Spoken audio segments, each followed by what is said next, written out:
Good morning students. चलिए मैं आप लोगों के लिए एक वोकैब का सेशन लेकर आया हूँ। प्रतिदिन मैं आप लोगों के लिए एक चैप्टर में सोच रहा हूँ करवा दूँ, है ना। और मैं करवाऊँगा जो मेरा अपना ही बुक का है, जो बच्चे ऑफलाइन पढ़ते हैं इन लोगों को पता होगा। क्विक स्टेप इंग्लिश सेंटर का वोकैब सेशन का एक वर्ड पावर का वर्ड मीनिंग्स का बुक मैंने लिखा है। उसी से ये पहला चैप्टर है। देखो पहला चैप्टर में क्या लिख रखा है। पहला चैप्टर का पहला मीनिंग्स बाबू आप लोग को दिया हुआ है एलियन। अब एलियन को याद हम कैसे रखेंगे। देखो चीजों को याद करना बड़ा मुश्किल होता है ना भाई। उसके लिए देखो यहाँ पे सिनोनिम्स दे दिया गया है कि एलियन का सिनोनिम्स आपको अननोन बोला गया, हिंदी के रूप में विदेशी या अजनबी। देखो मैं आपको याद करने का तरीका बताता हूँ। कोई मिल गया, एक मूवी है देखियो, नाम सुनो या पीके, उसमें एक एलियन आता है ना भाई। क्या पहले बोला कि पीके मूवी है, कोई मिल गया मूवी में एक एलियन आता है। आप उससे याद रखोगे कि एलियन आया तो एलियन मतलब क्या होता है रे, अजनबी हुआ, वो अननोन था, अजनबी था। उसको आप फॉरेनर भी बोल सकते हो, स्ट्रेंजर भी बोल सकते हो, है ना भाई। अब देखो जैसे मैं बोलूँ मेरी शादी हुई है तो मैं बोलता हूँ my wife was alien for me. मेरी वाइफ जो थी ना मेरे लिए क्या थी, एलियन थी। कब, बिफोर मैरिज। अरे सदिया के पहले उससे हम मिले थे भाई, नहीं मिले थे। वो मेरे लिए क्या थी, एलियन थी, अननोन थी, अजनबी थी। बात समझ में आ रहा है। अब देखो फिर क्या बोला है, ब्रुक बाबूजी कहलखिन की रुक, तो बेटवा कहल के नए बाबूजी अब हमरा से बर्दाश्त नए हो, तो 18 साल पार हो गया। समझ में आ रहा हुआ, मतलब टॉलरेट। ब्रुक के लिए हम क्या बोलेंगे, टॉलरेट करना, बर्दाश्त करना। देखो अगला मीनिंग क्या है, कंसोल। तो फिर बाबूजी बोले बेटा अभी कंसोल करो, मतलब हिम्मत धारस दिए हमको पिताजी। कंसोल मतलब धारस देना या दिलासा देना। कंफर्ट करो, उसी का सिनोनिम्स, कंसोल का ही सिनोनिम्स क्या बताया गया, कंफर्ट। बाबूजी क्या बोले थे बताओ, याद है। अभी बोला था ना कि कोई मिल गया या पीके में एक एलियन आया था, तो बाबूजी बोलखिन कि ब्रुक मतलब बर्दाश्त करो, टॉलरेट करो। वो हमको धारस दिला रहे थे, कंसोल कर रहे थे, धारस दिला रहे थे, दिलासा दिला रहे थे, है ना। कंफर्ट होता है तो कंसोल का सिनोनिम्स क्या हो जाएगा, कंफर्ट, धारस दिलाना, दिलासा दिलाना। फिर देखो अब हम उनके बतिया नहीं माने बाबूजी का, तो वो हमारे खिलाफ क्या करना शुरू कर दिए, कंस्पायर, यानी षड्यंत्र रचना शुरू कर दिए कि बेटा को कैसे शांत रखा जाए। बात समझ में आ रहा है। तो कंस्पायर का मतलब क्या हो जाएगा, प्लॉट, षड्यंत्र रचना, है ना भाई।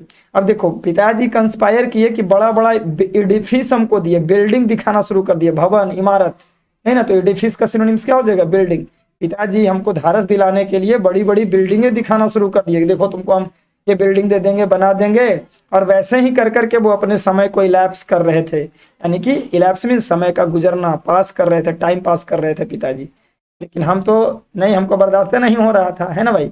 नेक्स्ट देखो क्या लिखा, एलिगेंट। और वो बात तो एकदम एक बार की बात है, शानदार बात बोले पिताजी। एलिगेंट मतलब आर्टिस्टिक, एकदम शानदार चीज बताए। कौन चीज शानदार था, उस बात के लिए, उस शानदार चीजें के लिए हमको एक्सपोलाइट हो गया। एक्सपोलाइट का मतलब कैरेजस वर्क, मतलब कि कोई भी एक शानदार कार्य, मतलब कि एकदम साहस भरा कार्य करने की इच्छा जताया, साहस भरी कार्य। एक्सपोलाइट का मतलब क्या होता है, साहसी कार्य यानी करेजस वर्क।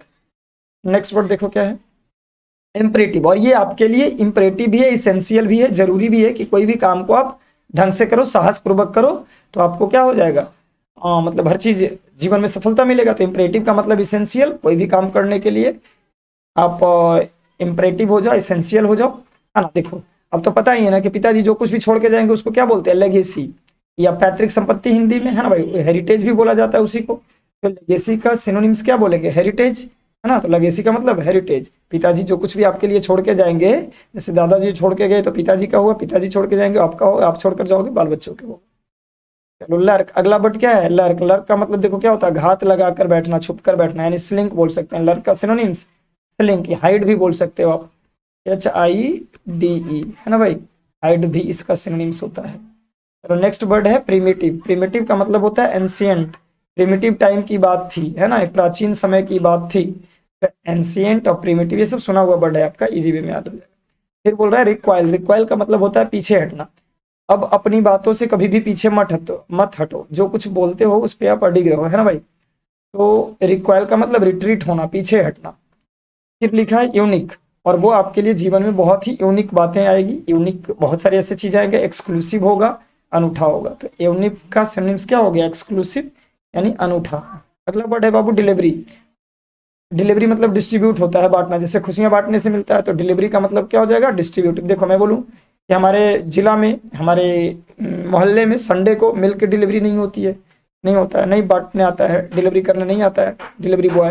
जैसे फ्लिपकार्ट देखो, फ्लिपकार्ट में डिलीवरी बॉय रखता है, डिस्ट्रीब्यूट करने के लिए सामान आता है तो डिलीवरी करता है जाके डोर टू डोर। फिर लिखा डिलीवरेंस। डिलीवरेंस का मतलब होता है बाबू रेस्क्यू करना, बचाव करना, किसी को राहत देना, है ना। नेक्स्ट वर्ड है ह्यूमन। देखो ह्यूमन का मतलब होता है मानवीय। ह्यूमन के लिए क्या बोला गया, मैनली। ह्यूमन से मतलब मानव से संबंधित बात है। ह्यूमन, HMAN, मैन मैंने आदमी होता है ना, हो।